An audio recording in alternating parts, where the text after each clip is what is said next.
हाल ही में जैसे देखिए यूपीएससी और यूपीपीसीएस के लिए आंसर राइटिंग जो है, जैसे देखिए पहला क्वेश्चन है करंट अफेयर से लिया गया है। जैसे देखिए हाल ही में सीजीआई बीआर गवई की टिप्पणी और उस पर हुई प्रतिक्रिया न्यायपालिका की गरिमा तथा अभिव्यक्ति की स्वतंत्रता के संतुलन को किस प्रकार दर्शाती है। तो इसको इस प्रकार से लिखना है, भारतीय लोकतंत्र की सफलता इसके तीनों स्तंभों विधायिका, कार्यपालिका और न्यायपालिका के पारस्परिक सम्मान और संतुलन पर निर्भर करती है। न्यायपालिका को संविधान का संरक्षक और अंतिम व्याख्याकार कहा गया है, परंतु जब न्यायिक टिप्पणियां सामाजिक या धार्मिक विषयों से जुड़ जाती हैं तो उनके गलत अर्थ निकलने से जनभावनाएं भड़क जाती हैं या फिर भड़क सकती हैं। हाल ही सीजीआई बीआर गवई की एक टिप्पणी और उस पर हुई तीखी प्रतिक्रिया ने इसी नाजुक संतुलन को उजागर किया। जैसे देखिए घटना का सार, इसमें जो है यह मामला खजुराहो के जावरी मस्जिद में भगवान विष्णु की टूटी मूर्ति की पुनः स्थापना से जुड़ा था।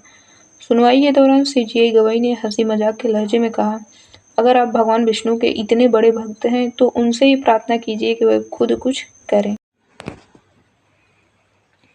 न्यायालय का आशय यह था कि यह मामला एएसआई के अधिकार का क्षेत्र है, न कि न्यायालय का। और अगला देखिए विवाद और प्रतिक्रिया। कुछ लोगों ने इस पर टिप्पणी को धार्मिक भावनाओं का अपमान माना। एक वकील ने कोर्ट में जूता फेंकने जैसी अनुचित हरकत की जिससे न्यायालय की गरिमा को ठेस पहुंची।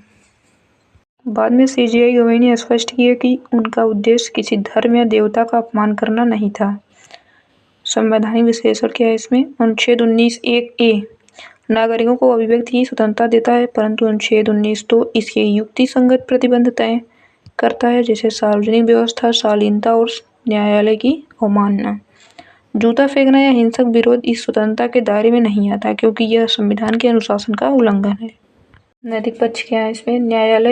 न्यायपालिका के निर्णय या टिप्पणी से असहमति होना स्वाभाविक है, परंतु असहमति को संविधान सम्मत और शालीनता तरीके से व्यक्त करना नागरिक का नैतिक कर्तव्य है। यह घटना हमें यह याद दिलाती है कि लोकतंत्र में विरोध का अधिकार है, पर अपमान का नहीं। यह घटना एक चेतावनी है कि हमें अभिव्यक्ति की स्वतंत्रता और संस्थागत सम्मान के बीच संतुलन बनाए रखना चाहिए। न्यायपालिका पर जनता का विश्वास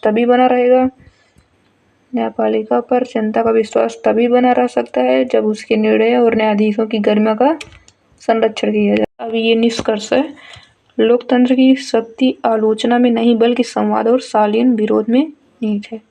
तो कृपया ऐसे वीडियो देखने के लिए हमारे चैनल को सब्सक्राइब करें।